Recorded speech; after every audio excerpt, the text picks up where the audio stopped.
Will Zimbabweans have a choice? The country's upcoming election should give voters the option to choose between a dozen presidential candidates. But with one party in power for more than 4 decades, opposition rallies blocked, and a new law banning criticism of the government, can the vote be fair? I'm Andrea Sankey, and today's newsmaker is Zimbabwe's election.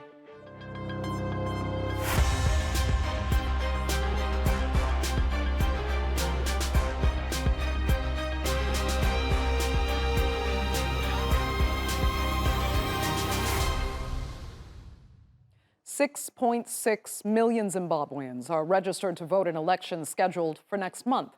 They'll choose councillors, members of parliament, and a president. While 12 candidates have been approved by the Electoral Commission, the main contest is likely to be between Emmerson Mnangagwa from the governing ZANU-PF party and opposition leader Nelson Chamisa from the Citizens Coalition for Change. ZANU-PF has been in power since independence in 1980. While Mnangagwa himself has led Zimbabwe since the military forced Robert Mugabe from power in 2017. Now, throughout campaigning, Mnangagwa has claimed his government created economic opportunities for Zimbabweans, with policies supporting sectors including mining and agriculture. Chamisa, on the other hand, says Mnangagwa's policies favor a small, connected elite. The last few years have been some of the country's worst in a decade. Year-on-year inflation reached 176% in June, among the highest in the world. And unemployment remains very high, an important electoral issue for young people under the age of 35, who make up 70% of the population. It's expected to be a tight race, with rural areas voting for ZANU-PF, while urban areas vote for the opposition. Perhaps the biggest question, though, is whether the vote will be free and fair. This process is so peaceful. This is what we want. It should continue now, during the process of campaigning, during the elections, post-election. This is the peace we want as a mature democracy. But human rights groups disagree, saying ZANU-PF has used various tactics to hold on to power, including arrests and convictions of opposition figures, as well as violence and intimidation. Opposition parties agree. Well, we know that we're dealing with a regime that's worse than Robert Mugabe. They're using political violence. They are corrupt. Half the country is living in extreme poverty because of their incompetence. So we're well aware that they're going to do that. And just last month, Zimbabwe's parliament passed a new law, the Patriotic Bill. It criminalizes any Zimbabwean citizen willfully injuring the sovereignty and national interest of Zimbabwe. Well, the government says its aim is to encourage people to love their country and to stop denouncing it. But opponents say it bans any criticism of the government. In the most extreme cases, violators run the risk of up to 20 years in prison. Legal experts believe the bill is ambiguously worded, complicated, and difficult to understand, while activists who've lobbied against it say it's the death of the country's democracy. We are very worried as a movement about the weaponization of the law and the criminal abuse of ZANU-PF's majority in parliament to pass draconian laws, to pass laws that are ultra-vires the provisions of the Zimbabwean constitution. This is obviously a claim down on democratic voices and freedom of speech. They want to be seen to be hardliners, so they want this law to try and put fear in the hearts of the electorate, in the hearts of the opposition, by using this bad law, which is coming on the eve of an election. So, how much should Zimbabweans see this upcoming election as an opportunity for real change in their country? Well, joining me now to debate that are from Harare, Jaqueline Sande, the attorney for Zimbabwean presidential candidate Saviour Kasukuwere.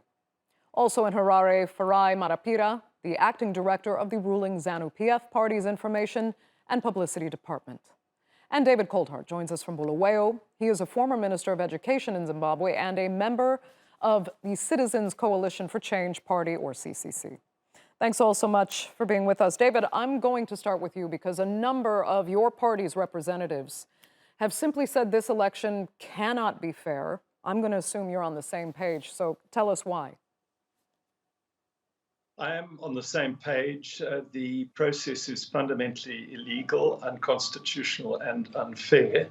For example, we have only just had access to the voters' roll. In terms of the electoral law, the voters' roll was meant to be made available weeks ago. It's meant to be in searchable and analyzable format, and it is not in that format. On top of that, numerous of our campaign rallies have been banned in a partisan way. Our Constitution, Section 61(4) of the Constitution, says that public media, that is our broadcasting and television, incidentally, we have no genuinely independent radio or television stations, and they are meant to allow a diversity of opinion. The same applies to the major dailies, the Herald and the Chronicle. These are state papers. Both these papers and the television and radio broadcasting corporations are simply propaganda sheets, mouthpieces for the ZANU-PF party.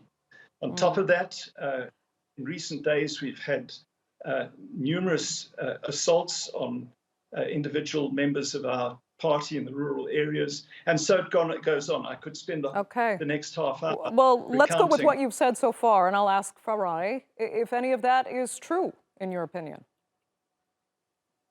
By and large, our elections have been very peaceful. It is an obvious thing that the opposition plays like a bad record. Every time they come up with the same excuses to seek relevance, because they themselves have got no proper mandate with which to deliver to the people. So they try to create false accusations. If they have any substance, then they should be showing the substance of their accusations that they're saying.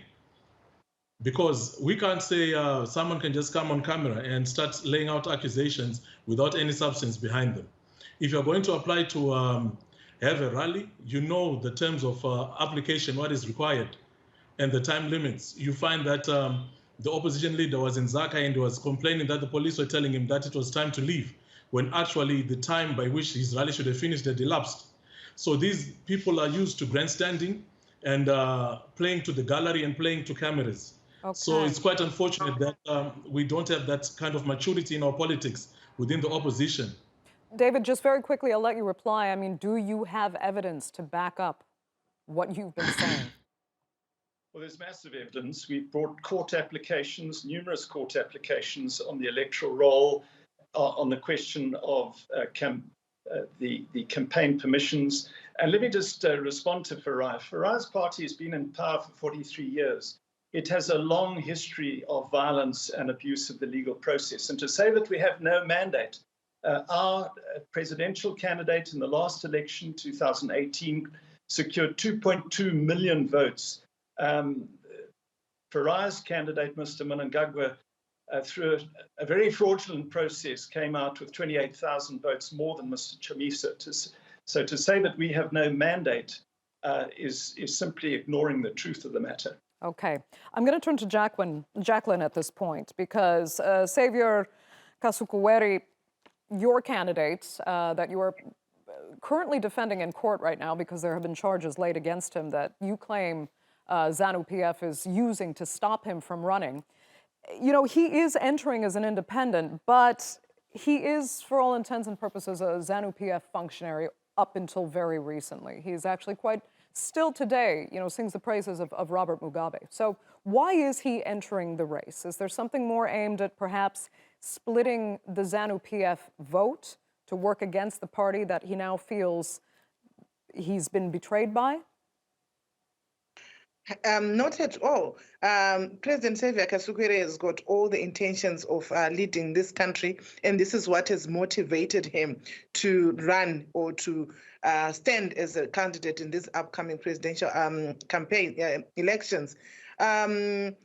Whilst David Coltart is alluding to the challenges that they've had, which we have witnessed, in which several of their rallies have been cancelled in an unfair manner, we are facing a different challenge from the ruling party.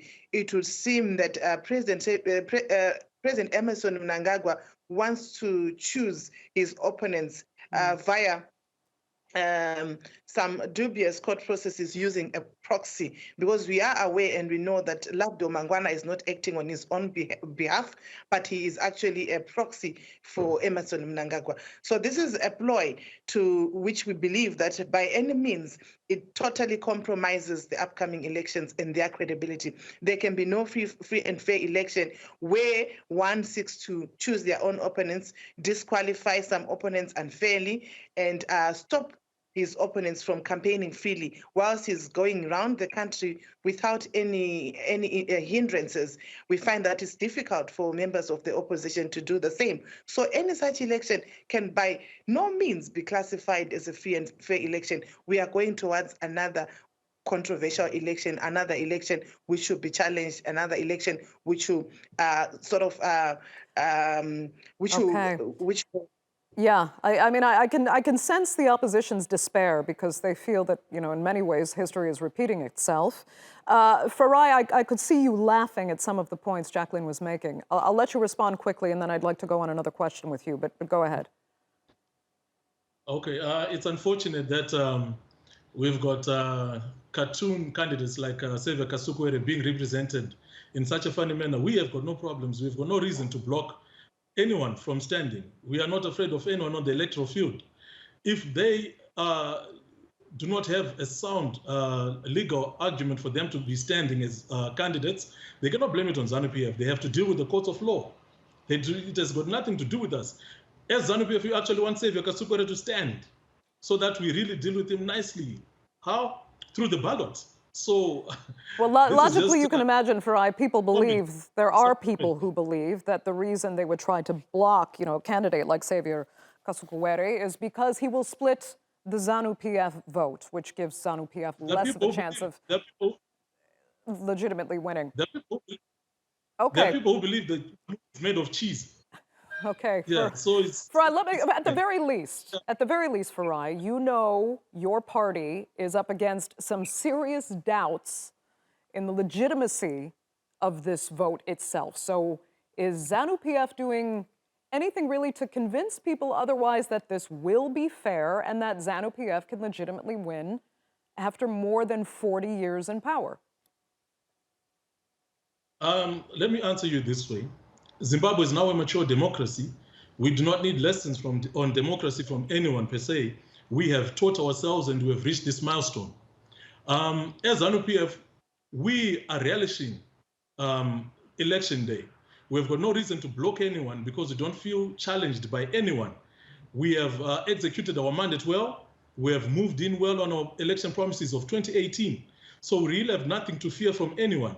So for someone to think that we've got any reason to wish to block them or to wish to fear them, it's incomprehensible. Okay. I do not know from what logic these accusations are coming from. David, I can see you have a comment. Go ahead. I think with respect to Farai, it's disingenuous to say that ZANU-PF hasn't brought this application. Although the application against Saviour Kasukuwere has been brought by an individual, it's very clearly brought with the support of ZANU-PF.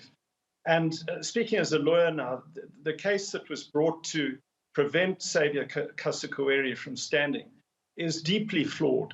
The judgment has been deeply criticized by many objective lawyers who have no partisan ties.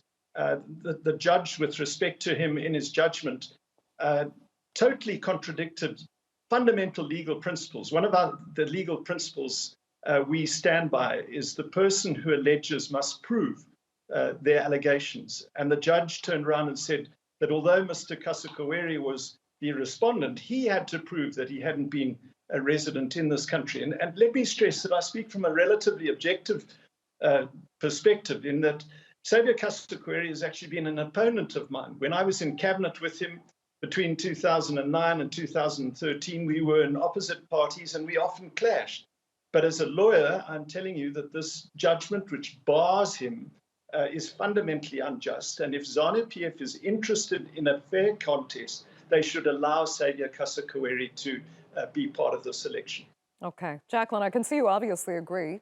If you don't mind, though, I'd like to move on to one of the other issues we raised in the introduction to this panel here. And that's the introduction of Zimbabwe's Patriotic Bill. and how it will be enforced, where the wording is actually vague enough that two of you on the panel right now could actually be accused of violating the Patriotic Bill. Jaqueline, where does that leave, someone like you and your candidate in the run-up to this election? Are you in fear of this bill being enforced? Definitely, it's a threat to dissenting voices throughout the country and beyond, because it's just meant to consolidate power.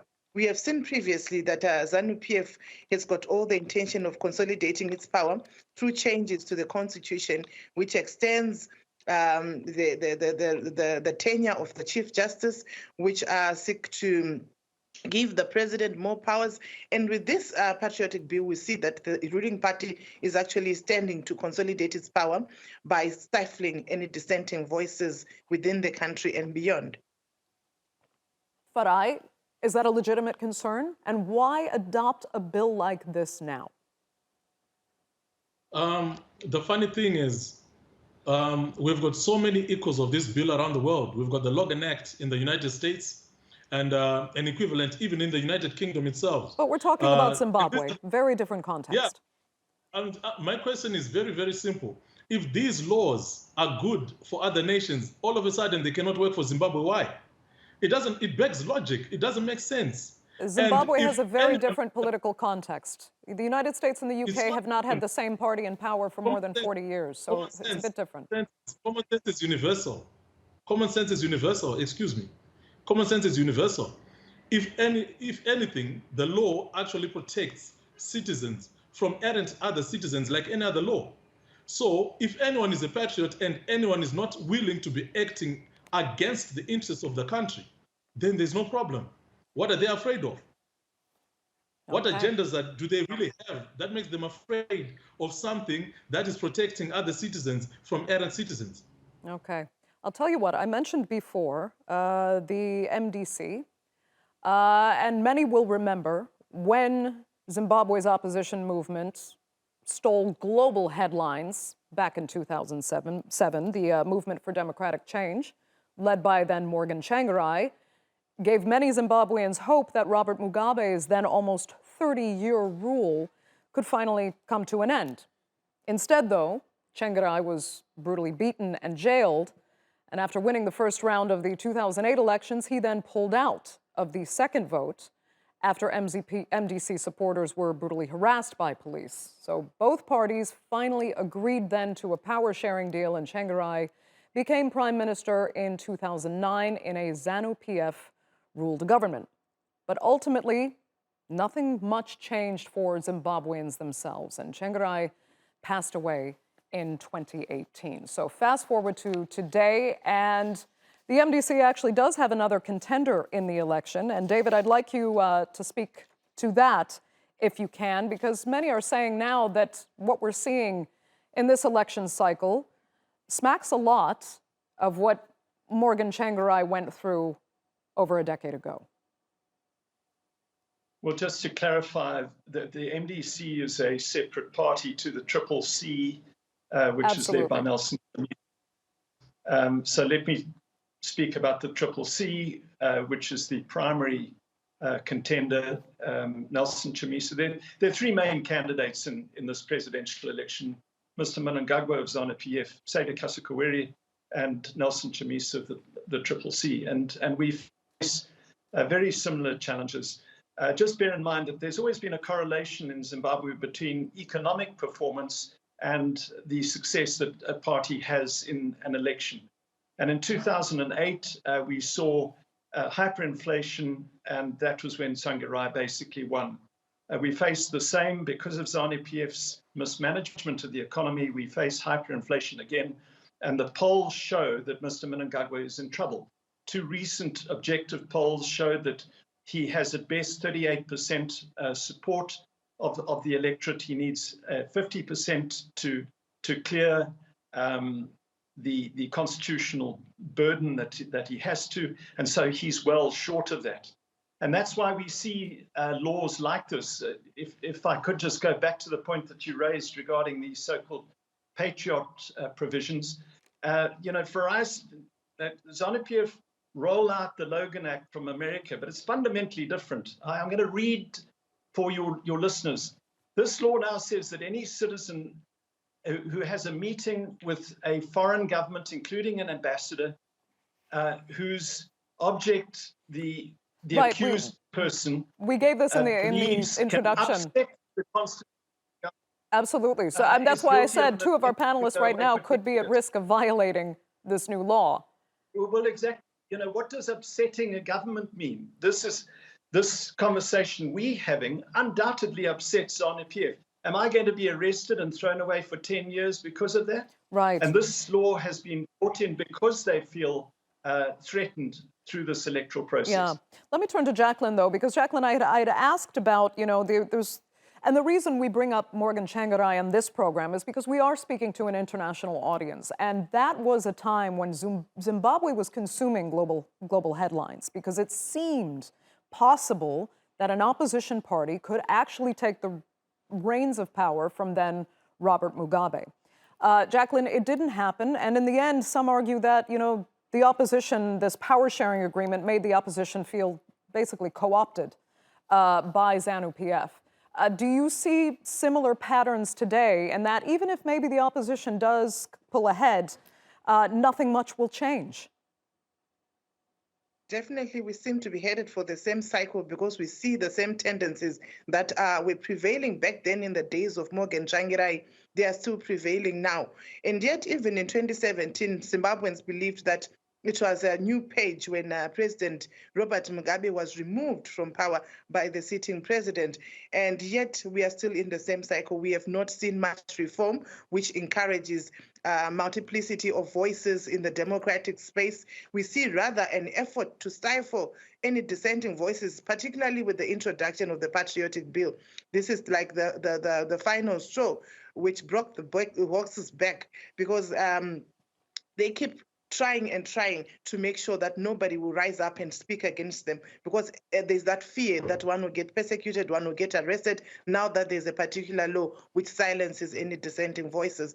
So at the end of the day, we may be headed for another, like I said earlier, we may be headed for another controversial and another contested election where there will be no legitimacy derived from the plebiscite. Okay, Farai, I'm going to come back to you. We only have a few minutes left, so I'd like to conclude with this. I mean, if ZANU-PF wins again, which you seem to think is legitimately, completely possible, what's going to change? Do Zimbabweans not deserve something other than what many describe as the stagnation that the country, at best, has been experiencing for so long now? Well, the nice thing about Zimbabweans is Zimbabweans are very objective. They've moved away from the politics of polarity. So every Zimbabwean knows about the positive changes that have come since 2018. Every sector of the economy has grown since 2018, be it mining, farming. We've broken farming records. In farming, in mining, we're reaching our targets. Manufacturing, tourism, every sector is growing. So I do not know which version of Cuckoo Land. Someone is coming and saying Zimbabwe is stagnating, Zimbabwe is not growing. And for someone to say that Zimbabwe needs change, things are changing daily. Zimbabweans are changing their country. Zimbabweans are building their country. So, you know, I guess I say that, Farai, because many Zimbabweans, you know, the diaspora is huge. And for people outside the country like us, these are whom we speak to.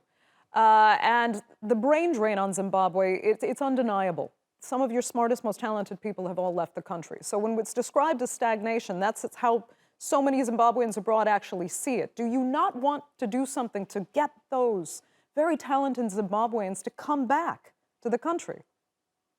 Let me tell you something. Every Zimbabwean is talented. Every Zimbabwean that goes out of the country is a gift from Zimbabwe to the rest of the world. But Zimbabwe continues with those that are here. We respect the work that they're doing. We respect their ambassadorship in other countries. But every country has got a diaspora. So to make it look like we've got much of a crisis, you should actually find time to visit and come see for yourself. I've been several times. You need to understand that. Let me finish. You need to understand that the challenge that we have is our opposition really has nothing to do. They've got no relevance except to speak of ZANU-PF. If they don't speak of ZANU-PF, there's nothing else that they can attach their names to. If you think I am lying, you can ask any of the two on this panel to say something about themselves, which gives them credibility, which gives them relevance, which does not appendage itself to the name of ZANU-PF. Okay, let me give David the last 30 seconds then to respond to that. David, go ahead. Thank you. Unfortunately, my colleague Farai is simply not telling the truth. Zimbabwe has the highest rate of inflation in the world at present. Our education and health sectors, and I can speak with authority as Minister of Education, are collapsing. We are seeing higher levels of corruption. There's a ruling elite in our country which is leading our country to death. We have political prisoners. We have new laws like this Patriotic Bill. Our constitution isn't respected. People are sick and tired, and they want change after 43 years of ZANU-PF's misrule. Okay, that will have to be the final word. I'd sincerely like to thank all three of you really so much for being with me on this edition of The Newsmakers. Great to have you, and our viewers, of course, for tuning in as well. Remember, you can follow us on Twitter, and do be sure to subscribe to our YouTube channel. I'm Andrea Sankey. We'll see you next time.